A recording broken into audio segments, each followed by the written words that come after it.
gusto saludarle y darle la más cordial bienvenida a Rubro y Texto, un programa del Tribunal Electoral del Poder Judicial de la Federación.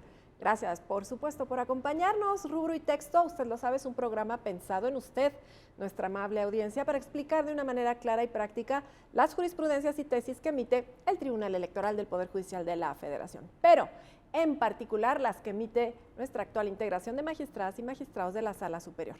Y como usted ya sabe, estas podrá consultarlas en el conocidísimo IUS electoral, ingresando, claro está, en la página electrónica www.te.gov.mx o a través de la liga que ve usted en pantalla. Pues bien, como también ya sabe usted que en cada programa de Rubro y Texto contamos con la valiosa presencia de una persona del Secretariado de Estudio y Cuenta o de tesis de las ponencias de las magistraturas de la Sala Superior. Hoy precisamente nos acompaña y me da mucho gusto la licenciada Roxana Martínez Aquino. Roxana, ¿cómo estás? Bienvenida. Lucy, muchas gracias. Es un gusto estar aquí para platicar contigo sobre esta tesis. Pues permíteme comentarle a nuestro teleauditorio que ella es secretaria de Estudio y Cuenta de la ponencia de la magistrada Janine Otalora Malassi, del Tribunal Electoral del Poder Judicial de la Federación. Estimada Roxana, pues es un placer que nos acompañes en este programa Rubro y Texto. Las personas del Secretariado de Estudio y Cuenta o tesis nos han hecho el favor de explicarnos las jurisprudencias y tesis para comprender de mejor manera el contenido y trascendencia de estas. Es por ello que la licenciada Roxana, nuestra invitada especial, nos explicará una tesis tremendamente importante, ya que se garantiza plenamente los derechos humanos en el ámbito procesal. Aquí nos explicará dos partes fundamentales que integran las jurisprudencias y tesis. Por una parte, el rubro, que es donde identificamos a primera vista de qué se trata la jurisprudencia o tesis, cuál es el tema, el concepto, la figura o institución jurídica que señala, y desde luego el texto, donde se narran los aspectos esenciales del criterio que fijó la Sala Superior del Tribunal Electoral. Y claro, cuál fue el sustento en el que la Sala Superior se basó para esta determinación. Roxana, déjame decirte que sin lugar a dudas la tesis que nos platicarás hoy, si bien nos habla de un aspecto procesal particular, es decir, la notificación, tiene una trascendencia fundamental en los derechos político-electorales, así como en la democracia.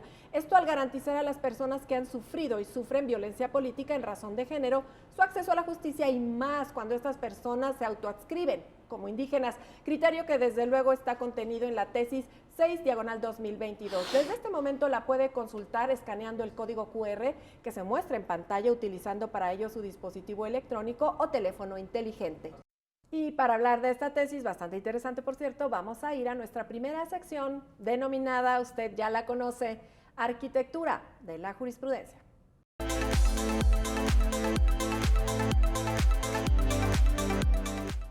Estimada Roxana, por favor, platícanos de qué nos habla el rubro, cuál es el tema, de manera general, de qué estamos hablando. Gracias, Lucy. Aprovecho también para agradecer a tu amable auditorio por participar en esta cápsula. El tema de esta tesis consiste esencialmente en cómo se deben hacer las notificaciones a mujeres indígenas cuando han sido víctimas de violencia política en razón de género, cuando la sentencia que ha fallado a su favor y les ha dado la razón es impugnada, de tal manera que se garantice que ellas realmente tengan conocimiento de esos actos que les pueden afectar y en consecuencia puedan defenderse. El contexto es muy simple, una perspectiva intercultural, porque hablamos de mujeres indígenas. Excelente, Roxana. Pues vemos que esta tesis habla de una verdadera protección para aquellas personas indígenas, principalmente mujeres, y el Tribunal Electoral, desde su amplia perspectiva garantista, pondera pues sus derechos evitando cualquier obstáculo técnico, y como la notificación y garantizar y dar seguridad sobre el pleno y real ejercicio de los derechos político-electorales. Muy relevante criterio, sin duda, Roxana, pero ahora ayúdanos a explicar otra parte sustancial de esta tesis, es decir, el texto, que bien ya sabemos se compone de tres partes esenciales. ¿Me permites mencionarlas? Los hechos, que es donde se dice cuál es el problema jurídico que se presentó; el criterio jurídico, esto es la determinación o decisión de la Sala Superior para resolver el problema; y la justificación, que es básicamente cómo se fundamentó el fundamento normativo con el que la Sala Superior sostuvo su decisión. Así es que, Roxana, adelante, tienes la palabra. Gracias, Lucy. En cuanto a los hechos, la controversia se originó cuando una regidora que se autoadscribió como mujer indígena denunció que el presidente municipal estaba cometiendo contra ella actos de violencia política en razón de género y en su momento el tribunal local, que fue la primera autoridad que resuelve el tema, determinó que en efecto existía la violencia. No obstante, el presidente municipal se inconformó de esto y cuando esto sucede, las autoridades responsables, que en este caso es el tribunal local, deben hacer del conocimiento público que su sentencia ha sido impugnada. ¿Qué finalidad tiene esto? Que aquellas personas que puedan verse afectadas con esta impugnación puedan acudir ante la autoridad a alegar lo que a su interés convenga y las razones por las cuales consideran que la sentencia primigenia debe prevalecer. A esto le conocemos como comparecer como tercero interesado. ¿Cómo se hace esto del conocimiento público? Por regla general, la ley prevé la notificación mediante estrados y bueno, ¿cuáles son los estrados? Son lugares públicos que están destinados en las oficinas, en el caso de esta controversia, en las oficinas del tribunal local, en donde se fijan las copias del escrito de impugnación para efectos de su notificación y publicación. En este caso, en el caso de esta controversia, el tribunal local procedió en estos términos rutinarios, llamémoslo así, pero no compareció persona alguna como tercera interesada. Lo que sucedió fue que en su momento, cuando la sala regional revisa lo hecho por el tribunal local, le da la razón al presidente municipal y concluye que no existía la violencia política en razón de género, y ante esta sala superior quien acudió fue la mujer indígena, alegando la vulneración a su derecho a la defensa, porque siendo ella la víctima, en ningún momento le fue comunicado personalmente la sentencia, la demanda que se había presentado y en consecuencia no tuvo oportunidad de defenderse. Hasta aquí los hechos. Perdóname que te interrumpa, hasta aquí los hechos, criterio y justificación en 4 minutos, por favor. En cuanto al criterio, la Sala Superior determinó que en estos casos se tiene que hacer una notificación personal en un término de 48 horas para que a partir de ese momento la mujer indígena pueda hacer valer lo que a su interés convenga en un plazo que puede ir de 24 a 72 horas.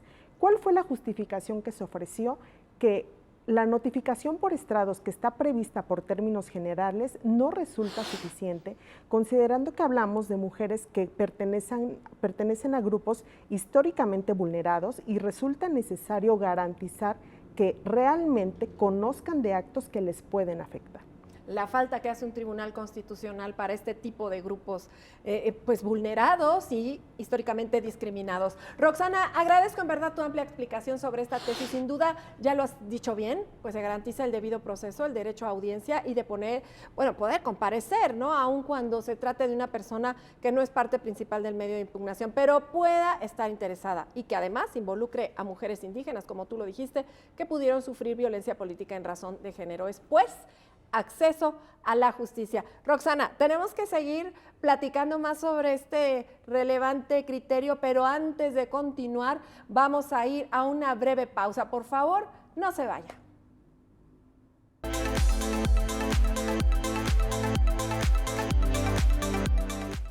Bueno, pues estamos de regreso con ustedes. Gracias por seguir con nosotros.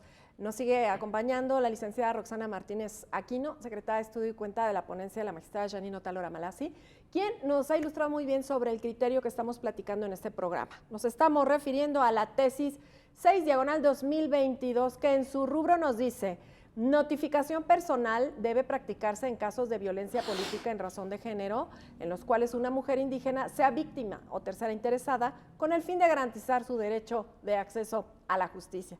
Ahora, Roxana, para seguir platicando sobre esta tesis, primero tenemos que dar entrada a nuestra siguiente sección, así es que te invito a que nos acompañes. Jurisprudencia obliga, aquí y ahora.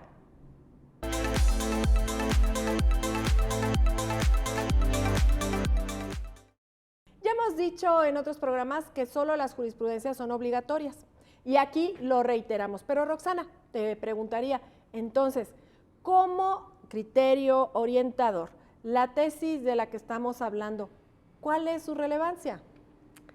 Es relevante, Lucy, porque, como ya te mencionaba, la ley prevé que por regla general la publicitación de los medios de impugnación se hace mediante estrados. Era necesario en este caso visibilizar por qué tratándose de mujeres indígenas, nuevamente a partir del contexto social, político, económico y geográfico en el que se encuentran, es necesario asegurar que ellas realmente conozcan de las sentencias, lo cual no podía asegurarse, vamos, a través de la notificación por estrados. A partir de esto ya se hace esta visibilización, digámoslo así, ya se regula cómo se debe proceder en estos casos y resulta un criterio orientador para las autoridades responsables de cómo deben publicitar los medios y en consecuencia cómo cumplir con la debida diligencia en la manera en que se conducen en la sustanciación de los procedimientos. Muy bien. Y ahora, esta tesis, ¿beneficia a la ciudadanía o a quiénes? Sí, beneficia a la ciudadanía en un primer momento, como ya te comentaba, porque coadyuva a la debida diligencia de las autoridades y por otra parte, desafortunadamente hay que decir que al día de hoy cada vez existen más casos de violencia política en razón de género que involucra a mujeres indígenas y a partir de esta tesis ya se establecen reglas claras de cómo se les debe hacer del conocimiento real los actos que les pueden generar una afectación. Ellas entonces podrán defenderse y ahí es en donde se genera un beneficio.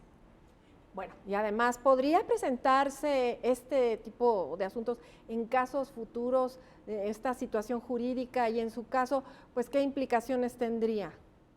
Sí, como ya te comentaba, cada día la experiencia muestra que estos casos se multiplican desde mujeres que están contendiendo a cargos de elección popular, incluso ya en el ejercicio del cargo, y a partir de la aplicación de esta tesis, se tendría que garantizar en principio que ellas van a poder defenderse, van a acceder a la justicia y se va a cumplir con el debido proceso, eso por una parte, y por otra, que a partir de su participación en el juicio, las autoridades tendrán todos los elementos al momento de resolver, es decir, no solamente la postura de quien acude a impugnar una sentencia que inicialmente decretó que existía violencia política en razón de género, sino también conocerá los argumentos de la víctima para que a partir de todos estos elementos de manera conjunta, las y los juzgadores emitan una decisión debidamente fundada y motivada.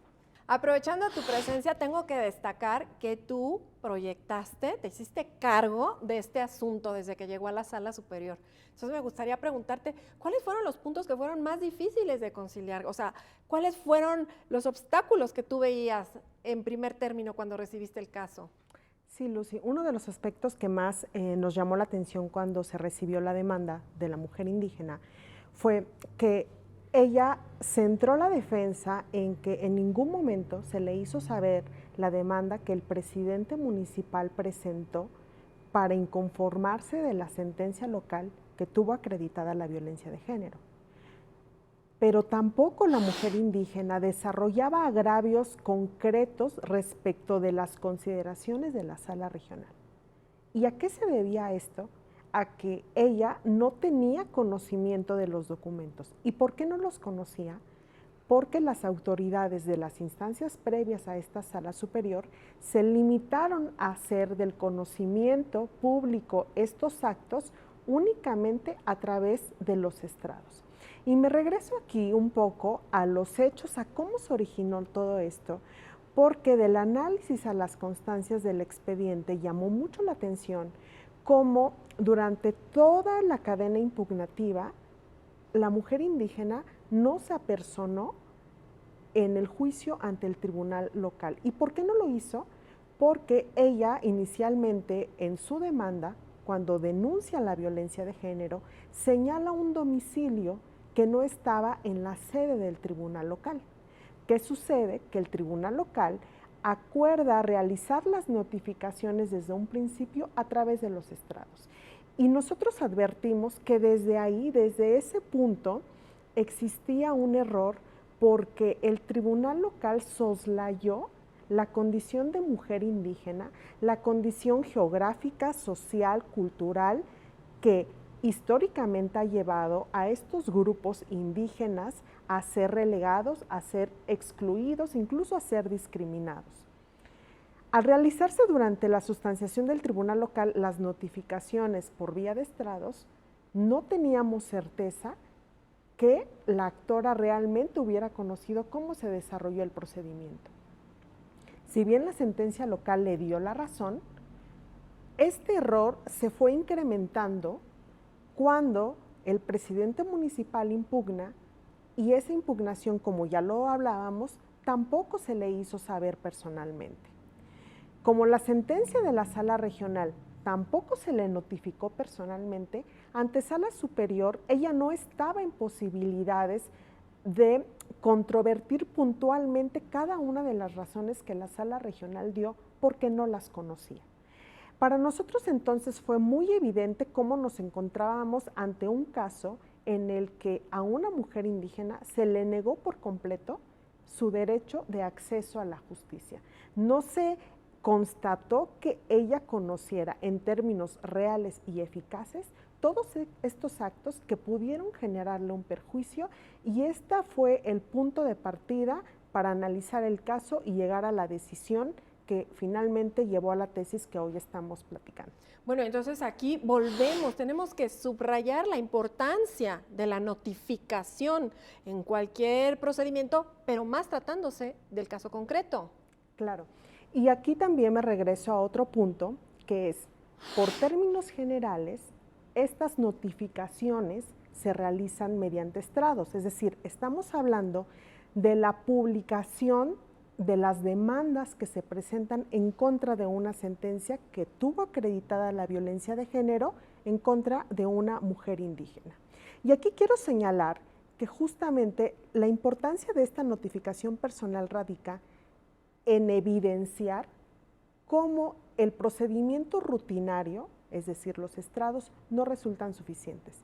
Existe incluso una jurisprudencia que señala que la publicitación de los medios de impugnación vía estrados es válida y es razonable para que comparezcan terceros interesados. Podría preguntarse, ¿por qué si ya existe esa jurisprudencia? En este caso era necesario regular una notificación personal.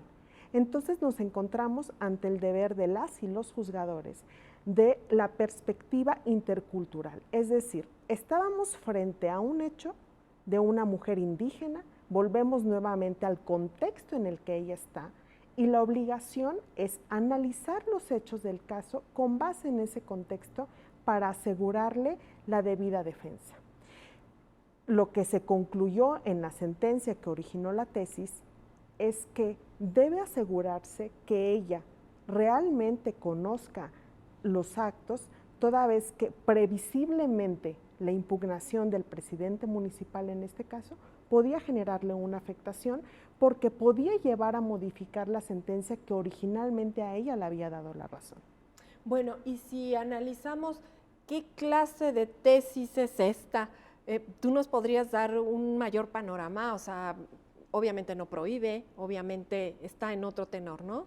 Claro, al regular cómo debe hacerse la notificación, es decir, personalmente, establece un deber. ¿Y un deber para quiénes? Para las autoridades responsables. ¿Quiénes son estas? Las que emiten una resolución que está siendo impugnada y ya especifica cómo deben actuar estas autoridades para que garanticen que las personas que puedan verse afectadas conozcan fehacientemente lo que está sucediendo. Entonces, sí es una tesis que, nuevamente señalo, prevé un deber para estas autoridades y que puede generar, por supuesto, un beneficio para las mujeres indígenas que se encuentran en estos supuestos. ¿Algo más que nos quieras compartir después de todo lo que nos has dicho, Roxana? Claro. Si analizamos esta tesis desde un punto de vista del derecho procesal indígena, vemos que es nuevamente un gran avance, una tesis, un criterio muy acertado de la Sala Superior para abonar a la garantía de los derechos de las personas que se encuentran inmersas en estos contextos. Ya hay una sólida línea jurisprudencial respecto de los grupos y comunidades indígenas. Esta tesis viene a sumar a esos criterios, a fortalecer cada día más el derecho a la defensa y viene también a ser un eslabón más en los análisis de la violencia política en razón de género, que por sí mismos son un tema relevante, tratándose de las mujeres que se encuentran en esos supuestos, pero si a eso añadimos el tema de la comunidad indígena, por supuesto que la perspectiva cambia por completo. Entonces, me parece que debemos celebrar esta tesis que beneficia mucho a los grupos vulnerables y que es un gran avance para la justicia. Bueno, Roxana, pues en verdad muchas gracias por lo que nos has platicado en este programa y lo que nos deja ver claramente cómo el Tribunal Electoral ha sido y sigue siendo un constante garante del bienestar de las personas y en particular de las mujeres y de las mujeres indígenas. Por supuesto, lo que nos hace ser una sociedad más democrática, pero todo lo que empieza pues tiene que terminar, así es que desafortunadamente y pues por hoy este programa ha terminado. Roxana, solo me queda pues agradecerte por acompañarnos el día de hoy. Te esperamos en una próxima ocasión. Gracias, Lucy, un gusto estar aquí. Y a usted claramente también agradecerle por su atención y por favor no deje de seguir viendo este programa, por lo que le dejo una cordial invitación para nuestra próxima emisión. Recordatorios que podrá consultar este criterio jurisprudencial desde su dispositivo electrónico escaneando el código QR que está viendo en su pantalla. Otro más. Si quiere conocer todas las jurisprudencias y tesis, las podrá consultar desde el IUS electoral en la página de internet que es www.te.gov.mx o mediante la siguiente dirección electrónica. Le recuerdo que yo soy Lucy Farías, que fue un gusto estar con ustedes y ya lo sabe usted. Hasta la próxima.